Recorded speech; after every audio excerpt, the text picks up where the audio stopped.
Hello students, हम लोग जो है आईआईटी जेईई मेन 2019 का जनवरी सेशन का पेपर कर रहे हैं, जो कि 11 जनवरी 2019 में आया हुआ था इवनिंग सेशन में। टाइम 2:30 to 5:30 11 जनवरी का पेपर हम लोग कर रहे हैं। इससे पहले जो है हम लोग 9 जनवरी, 10 जनवरी और 11 जनवरी का भी मॉर्निंग सेशन का पेपर हम लोग कंप्लीट कर चुके हैं।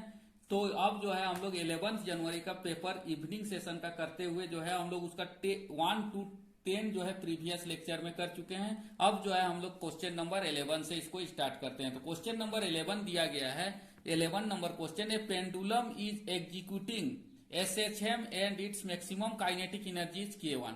तो एक पेंडुलम दिया गया है जिसका मैक्सिमम काइनेटिक एनर्जी कितना है, K1। If the length of the pendulum is double, अब जो है लेंथ उसका कितना कर दिया गया है, डबल कर दिया गया है। एंड परफॉर्म एसएचएम, तो पर भी वो क्या चीज में कर रहा है, सिंपल हार्मोनिक मोशन में परफॉर्म कर रहा है विद द सेम एम्पलीट्यूड, और एम्पलीट्यूड भी क्या है, सेम है as the first case. The maximum kinetic energy is K2, और उस समय उसका मैक्सिमम काइनेटिक एनर्जी कितना है, K2। देन हमको ये देना है कि पहला इक्वेशन के पहला question K2 equal to K1/4, K2 equal to K1/2, K2 equal to 2K1 और K2 इक्वल टू K1। तो हम लोग इसको सोल्व करते हैं। तो हम लोग जानते हैं मैक्सिमम काइनेटिक एनर्जी किसके बराबर होता है, मैक्सिमम काइनेटिक एनर्जी रहता है जितना मैक्सिमम पोटेंशियल एनर्जी रहेगा, mg इंटू उसका कितना लेंथ तक उठता है, mg इंटू एल यहाँ पर ही लिख लेते हैं। तो 1 माइनस कोस थीटा तक क्या चीज होता है, ऊपर जाता है, L minus L cos theta तक जाता है।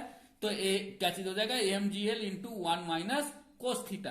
अब K2 के केस में क्या चीज हो रहा है, लेंथ को हम लोग बढ़ा दिए, तो क्या चीज हो जाएगा, mg इंटू क्या चीज हो जाएगा, 2l इंटू क्या हो जाएगा, 1 माइनस कोस थीटा। तो ये जो है ना पहला वाला K1 हो गया और दूसरा वाला क्या चीज हो गया, K2 हो गया। तो K1 बराबर, अब क्या चीज पता चल रहा है, अब K1 और K2 के में जब हम कंपेयर करते हैं या हम डिवाइड करते हैं तो K1/K2 इक्वल टू किसके बराबर आ जाएगा, तो K1/K2 हम इसको डिवाइड कर देंगे तो किसके बराबर हो जाएगा, ये mg कट जाएगा, ये l और ये l भी क्या चीज हो जाएगा, कट जाएगा, कोस थीटा बच जाएगा। यानी कि K1/K2 इक्वल टू किसके बराबर हो रहा है, 1/2। तो यहां पर इसे जो है ना हमारा जो K2 है, K2 इक्वल टू किसके बराबर आ गया, 2K1 के बराबर आ गया, जो कि यहां पर जो है ऑप्शन नंबर जो है 3 में दिया गया, इसीलिए इसका करेक्ट ऑप्शन क्या होगा, ऑप्शन 3 होगा। Next question, question number 12, in a hydrogen like atom when electron jump from m shell to l shell, कहां पर इसे जंप कर रहा है, m सेल से l सेल में, ठीक है। तो KLM यानी कि K का वैल्यू 1 होता है, L का 2 और M का कितना होगा, 3। The wavelength of emitted radiation, तो हम लोग को इमिटेड रेडिएशन का वेवलेंथ निकालना है। तो M का वैल्यू हम लोग कितना मान लेते हैं, 3 है ना, और उसके बाद में क्या चीज होता है, L बराबर 2 और K बराबर क्या चीज हो गया, 1। तो हम लोग को जो है ना फर्स्ट केस में क्या चीज होगा, 1/λ इक्वल टू कहां से जंप कर रहा है, M सेल से L सेल तक। तो 1/λ equal to K into power क्या चीज हो जाएगा, 1 है ना, किस सेल से में जंप कर रहा है, ये 2 मतलब L सेल में जंप कर रहा है ना, यानी कि 2 का स्क्वायर माइनस क्या चीज हो जाएगा, 1/3 का स्क्वायर। M सेल से कर रहा है यानी कि M का पावर ये कितना होता है, 3 और L का वैल्यू कितना होता है, 2।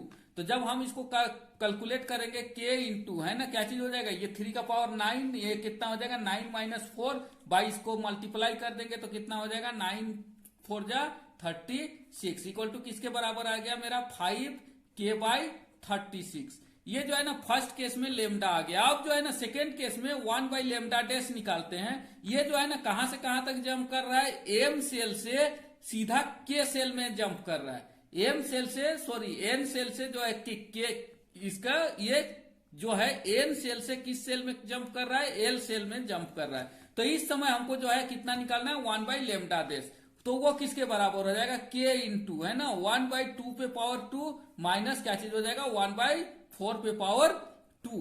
तो ये जो है ना फोर्थ ऑर्बिट से सेकेंड ऑर्बिट में क्या चीज कर रहा है, जंप कर रहा है। तब हमको जो है एनर्जी कितना आ जाएगा, K इंटू 4 का इस स्क्वायर कितना हो जाएगा, 16 माइनस कितना हो जाएगा, 4 अपॉन कितना हो जाएगा, यहाँ पर ही 16 आ जाएगा। तो यहाँ पर इसे जो है ना सॉरी 4 माइनस 1 अपॉन कितना आ जाएगा, 16 आ जाएगा। इसका एलसीएम कितना आ जाएगा, 16 आ जाएगा। तो उस केस में हमको कितना आ जाएगा, 3K/16 आ जाएगा। अब जो है हमको निकालना है λ' अपॉन λ, तो हम इसको क्या कर देंगे, डिवाइड कर देंगे। तो 1/λ और 1/λ' को डिवाइड कर देंगे तो ये λ' कहां चला जाएगा, ऊपर, और ये λ कहां आ जाएगा, नीचे। तो यानी कि क्या चीज हो जाएगा, λ' अपॉन क्या चीज हो जाएगा, λ इक्वल टू क्या चीज हो जाएगा, 16 बाई ये वाला हो जाएगा, कितना हो जाएगा, लेमडा डैश मेरा कितना दिया गया है 1 बाई लेमडा डैश ये है, तो लेमडा डैश इक्वल टू कितना हो जाएगा 16/3k हो जाएगा। और ये जो लेमडा का वैल्यू है वो कितना दिया गया है 1 बाई लेमडा का 5k/36, तो ये कितना हो जाएगा 36 ओपन कितना हो जाएगा 5k। तो इसका जब वैल्यू आ जाए ये क्या चीज हो जाएगा, कट जाएगा। तो हमारा जो कट करके वैल्यू आ जाएगा वो किसके बराबर आ जाएगा 20/27 के रेशियो में आ जाएगा। तो यहां पर इसे जो है हम लोग क्या करेंगे, लेमडा डैश इक्वल टू किसके बराबर आ जाएगा 20/27 इंटू लेमडा के बराबर आ जाएगा, जो कि यहां पर जो है ये ऑप्शन नंबर 20/27 लेमडा 3 में दिया गया है, इसीलिए इसका करेक्ट ऑप्शन क्या होगा, ऑप्शन 3 होगा। Next question, question number 13, if the speed, acceleration and force are the considered as a fundamental unit, किसको, v को एक्सीलरेशन a को और f फोर्स को फंडामेंटल यूनिट के रूप में क्या किया जा रहा है, कंसीडर किया जा रहा है। The dimension of young modulus will be, तो यहां पर ही यंग मॉडुलस का हमको क्या चीज चाहिए, डायमेंशन चाहिए।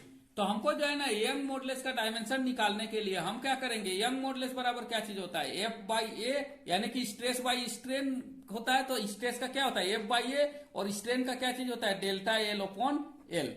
तो यहाँ पर डेल्टा एल अपॉन एल का तो कोई भी डायमेंशन नहीं होता है, ये डायमेंशन लेस होता है। तो हमको यंग मॉडुलस का भी अगर हम लोग को डायमेंशन निकालना होगा तो किसका निकालेंगे, फोर्स बाय एरिया का डायमेंशन निकालेंगे।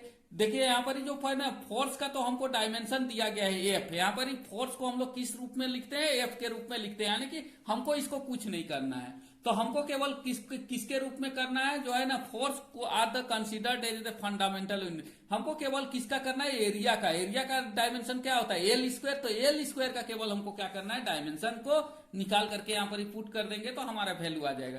तो हम लोग जानते हैं एफ इक्वल टू क्या चीज होता है, एम एल टी माइनस 2 होता है, टी को हम लोग नीचे कर देते हैं, एम एल टी स्क्वायर होता है, ये किसका होता है, इसका डायमेंशन होता है फोर्स का।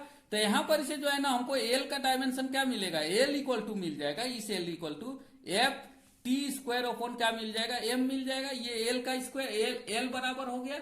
अब जो है हम लोग एल का स्क्वायर निकाल लेंगे, तो एल स्क्वायर का क्या चीज हो जाएगा, एफ स्क्वायर टी पे पावर 4 और क्या चीज हो जाएगा एम स्क्वायर। यही हमको क्या करना है, इसमें पुट करना है।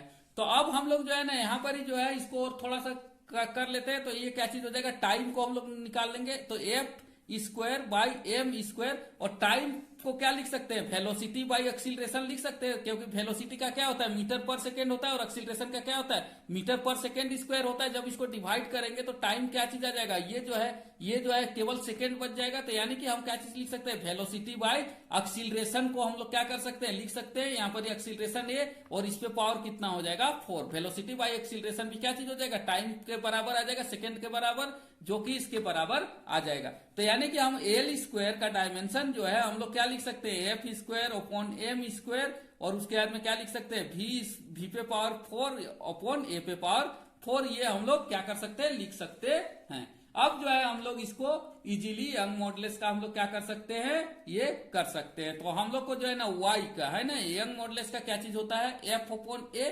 तो एफ का हम लोग जो है लिखे हुए क्या चीज होता है, एफ का तो एफ ही लिखना है, और एल स्क्वायर हो जाएगा, यहाँ एरिया का क्या चीज डायमेंशन हो जाएगा, एरिया यहाँ पर लिख देते हैं, एरिया का डायमेंशन क्या चीज हो जाएगा एल स्क्वायर। तो एल स्क्वायर का अभी हमारा डायमेंशन यहाँ पर आया है, तो एल स्क्वायर की जगह हम लोग क्या लिख सकते हैं, एफ स्क्वायर वी पे पावर क्या लिखेंगे 4, और ये जो नीचे वाला टर्म है वो कहाँ चला जाएगा, ऊपर चला जाएगा, तो एम स्क्वायर ए पे पावर 4। तो ये जो है ना हमारा क्या चीज है, अफसर ये दिया गया है। तो हम लोग यहाँ पर ही देखते हैं, तो एफ से ऊपर चला जाएगा, तो एफ पे पावर क्या चीज हो जाएगा, -1 हो जाएगा। यहाँ पर जो है एफ पे पावर कितना हो जाएगा, -1 हो जाएगा, और उसके बाद में एम क्या चीज हो जाएगा, एम स्क्वायर क्या चीज हो जाएगा, कट जाएगा। तो हम लोग जो है इसको और थोड़ा सा सोल्व कर लेते हैं, और थोड़ा सा यहाँ पर ही सोल्व कर लेते हैं। तो वेलोसिटी के जगह हम लोग क्या लिख सकते हैं, यहाँ पर ही जो है एरिया इंटू क्या कर सकते हैं, एक्सीलरेशन इंटू वेलोसिटी लिख सकते हैं। तो एफ उसके बाद में क्या चीज आ जाएगा, यहाँ पर ही एल स्क्वायर का जो डायमेंशन आ जाएगा वो किसके बराबर आ जाएगा, हमारा जो एल स्क्वायर का डायमेंशन आ जाएगा वो आ जाएगा ए स्क्वायर वी पे पावर 4 अपॉन किसके बराबर आ जाएगा, ए स्क्वायर के बराबर आ जाएगा। क्योंकि जो है ना हम लोग फोर्स के जगह क्या लिख सकते हैं, यहाँ पर मास इंटू एक्सीलरेशन लिख सकते हैं ना, तो ये मास इंटू एक्सीलरेशन हो जाएगा, और ये भी क्या चीज हो जाएगा, ये मास इंटू एक्सीलरेशन, तो ये मास क्या चीज हो जाएगा, कट जाएगा। तो यहाँ पर इसे जो है हमारा वैल्यू आ जाएगा एफ अपॉन यहाँ पर क्या चीज आ जाएगा, v पे पावर 4 और ऊपर नीचे में क्या चीज आ जाएगा, a पे पावर 4। तो यहाँ पर इसे क्या चीज आ जाएगा, f इंटू a पे पावर क्या चीज आ जाएगा 2 और क्या सॉरी a पे पावर 2 इंटू क्या चीज आ जाएगा v पे पावर 4, जो कि यहाँ पर क्या चीज है f a स्क्वायर और क्या चीज आ जाएगा v पे पावर क्या चीज आ जाएगा -4, जो कि यहाँ पर वो करेक्ट ऑप्शन जो है ऑप्शन नंबर क्या चीज पे दिया गया है, ऑप्शन नंबर इस पे दिया गया है। तो ऑप्शन नंबर जो है यहाँ पर 2 पे क्या चीज है दिया गया है। सॉरी स्टूडेंट, यहाँ पर ही थोड़ा सा एक स्टेप छूट गया। हम लोग एल स्क्वायर को एफ स्क्वायर v पे पावर 4 एम स्क्वायर ए पे पावर 4 यहाँ पर ही तक आया था। तो हम लोग जो है ना एफ को थोड़ा सा और ये कैलकुलेट करके क्या करते हैं, एम ए पे पावर स्क्वायर करते हैं, मास इंटू एक्सीलरेशन होता है, और उसके बाद में क्या करते हैं v पे पावर 4 करते हैं, तो एफ के जगह। अब जो है ना इससे क्या चीज होता है, ये एम स्क्वायर और ये जो है ना एम का स्क्वायर क्या चीज हो जाएगा, कट जाएगा, और ए पे पावर कितना है यहाँ पर 2 आ जाएगा, और यहाँ पर जो है ए पे पावर 4 है, तो क्या चीज हो जाएगा यहाँ पर ऊपर में क्या बच जाएगा, v पे पावर 4 बच जाएगा और ए स्क्वायर बच जाएगा, जो कि एल स्क्वायर का क्या चीज होगा, डायमेंशन होगा, जो कि यहाँ पर क्या किया गया है, रखा गया है, जिसके बाद में ये इजीली आंसर आ जाएगा, answer number 2। Okay, next question, question number 14। A particle moves from a point 2i + 4j metre. वो जो है ना कहां से शुरू कर रहा है, 2i और 4j, ये इसका इनिशियल पॉइंट है ना, इसको हम लोग r1 मान लेते हैं। तो यहाँ पर इसे ये शुरू कर रहा है t = 0, टाइम कितना ले रहा है उस समय 0, विथ एन इनिशियल वेलोसिटी, ये पर भी दिया गया है 5i + 4j मीटर पर second, and act upon bye a constant force. उसके बाद में उसमें कांस्टेंट फोर्स लग रहा है 4i + 4j का कांस्टेंट फोर्स लग रहा है, इतना मीटर पर सेकेंड, सॉरी कांस्टेंट एक्सीलरेशन लग रहा है, ये एक्सीलरेशन है। What is the distance of the particle from the origin?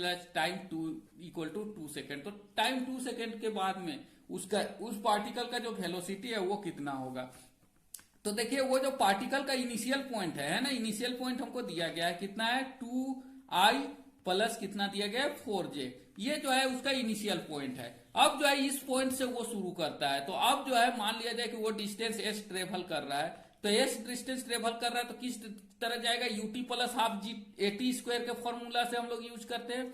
तो यहाँ पर जो है ना u का वैल्यू दिया गया है, इनिशियल वेलोसिटी 5i + 4j, तो कितना है इनिशियल वेलोसिटी, u बराबर 5i प्लस क्या चीज है 4j, और उसके बाद में एस बराबर क्या चीज होता है ut, t कितना लेना है हमको 2 सेकेंड, प्लस हाफ a का वैल्यू दिया गया है 4i + 4j, कितना दिया गया है 4i + 4j cap, 4i + 4j cap, और टाइम कितना है 2t², तो कितना हो गया ut + ½ at स्क्वायर। तो ये इस फॉर्मूला पे क्या चीज हो रहा है, यूज कर रहे हैं। तो हम लोग जो है इससे क्या कर रहे हैं, 2 को काट दे रहे हैं, तो क्या आ जाएगा 5i + 4j इंटू 2 है ना, सॉरी इंटू 2 है तो हम इसको मल्टीप्लाई कर सकते थे, तो इंटू 2 प्लस क्या चीज हो जाएगा, इस 2 को मल्टीप्लाई कर देंगे तो क्या चीज आ जाएगा 4 × 2 = 8i कैप प्लस कितना आ जाएगा 8j कैप आ जाएगा। इसको भी मल्टीप्लाई कर देंगे तो कितना आ जाएगा 10i cap plus 8j cap plus 8i cap plus 8j cap. तो जब हम इसको ये करेंगे तो कितना हो जाएगा 10 प्लस ये कितना हो जाएगा 18i कैप, ये 18i कैप प्लस कितना हो जाएगा 16j कैप, इसको जोड़ दिए। तो ये जो है ना डिस्टेंस ट्रेवल किया है 2 सेकेंड में, लेकिन इसका इनिशियल पोजीशन ये था।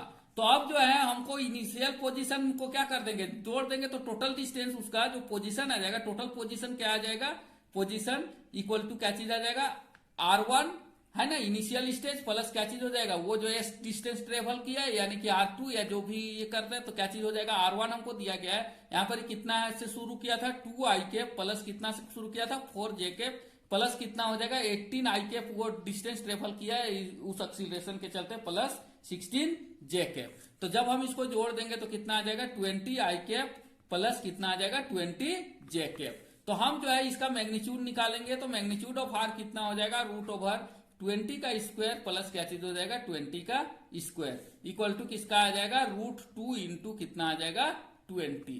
तो इसका जो वैल्यू आएगा कितना आ जाएगा 20 √2, हमारा इसका s का क्या चीज आ जाएगा वैल्यू आ जाएगा, जो कि यहाँ पर ऑप्शन नंबर 1 में दिया गया, इसीलिए इसका करेक्ट ऑप्शन ऑप्शन 1 होगा।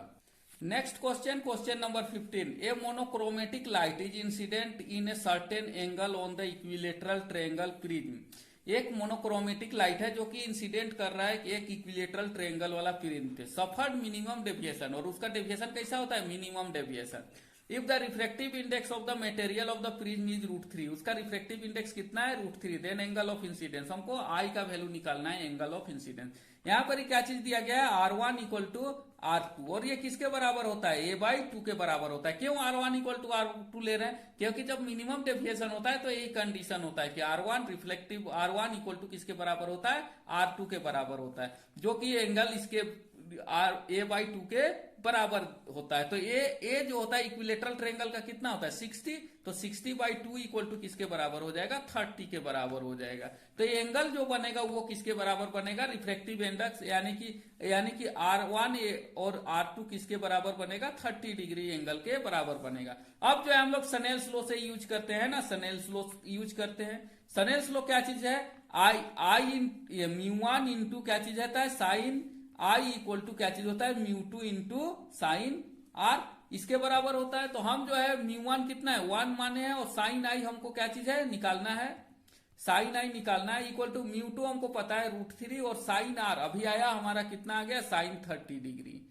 तो यहां पर इसे जब हम लोग वैल्यू निकालते हैं तो साइन I = किसके बराबर आ जाता है, √3 इंटू साइन 1/30 का वैल्यू कितना होता है 1/2 = कितना आ जाएगा, √3/2 आ जाएगा। तो साइन I = √3/2, तो साइन I = किसके बराबर आ गया, √3/2। तो यहां पर इसे I का वैल्यू आ जाएगा, वो किसके बराबर हो जाता है, कितना डिग्री का होता है, √3/2 60 डिग्री का।